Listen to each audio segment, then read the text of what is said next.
Good afternoon বন্ধুরা, আমাদের দুই বান্ধবী চ্যানেলে তোমাদের সবাইকে স্বাগতম। তোমরা সবাই কেমন আছো? আশা করছি সবাই ভালো আছো আর সুস্থ আছো।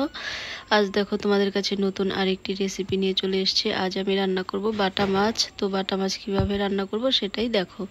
তো বাটা মাছ রান্না করার জন্য এখানে দেখো প্রথমে আমি নিয়ে নিলাম 2 চামচ সাদা সর্ষে আর নিয়ে নিলাম 2 চামচ পোস্ত। তো দুটো একসঙ্গে এখন মিক্সড করে একটু 10 থেকে 20 মিনিট আমি জলে ভিজিয়ে রাখলাম।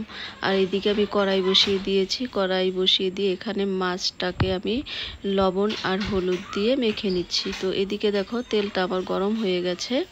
এখন আমি এখানে মাছগুলো দিয়ে দিচ্ছি। মাছগুলো ভেজে নিচ্ছি। তো দেখো মাছগুলো আমার ভাজা হয়ে গেছে। এখন আমি মাছগুলোকে নামিয়ে নিচ্ছি।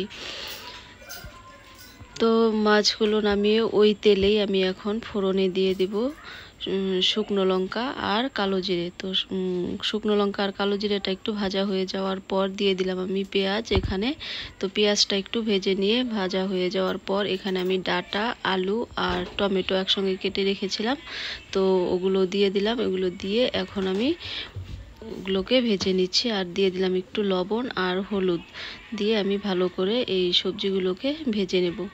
আর এদিকে এখন আমি সর্ষে আর পোস্তটা যে ভিজিয়ে রেখেছিলাম সেটা এখন বেটে নেব।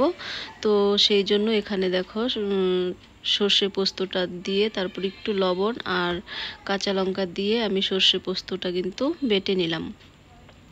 তো দেখো আমার বাটা হয়ে গেছে আর এদিকে আমার সবজিটাও কিন্তু ভাজা হয়ে গেছে। দেখো সবজিটা ভাজা হয়ে গেছে। এখন সর্ষে পোস্তটা যে আমি বেটে নিলাম সেই সর্ষে পোস্তটা আমি এখানে দিয়ে দেব।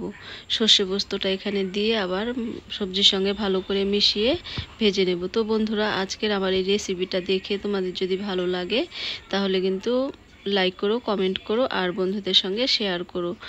আর আমাদের চ্যানেলে তোমরা কেউ যদি নতুন হয়ে থাকো তাহলে আমাদের চ্যানেলটিকে সাবস্ক্রাইব করে বন্ধু হয়ে আমাদের দুই বান্ধবীর পাশে থেকো।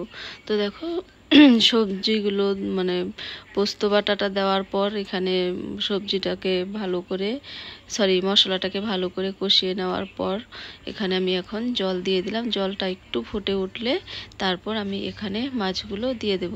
তো জল দিয়ে আমি সবজির সঙ্গে ভালো করে মিশিয়ে নিলাম। আর দেখো ঝোলটা কিন্তু আমার ফুটে উঠেছে। এখন আমি এখানে মাছগুলো দিয়ে দিচ্ছি। তো বন্ধুরা, অবশ্যই কিন্তু কমেন্ট করে জানাবে যে কেমন হয়েছে আর কে কে খেয়েছো বাটা মাছ মানে সর্ষে পোস্ত দিয়ে, কমেন্ট করে বলবে।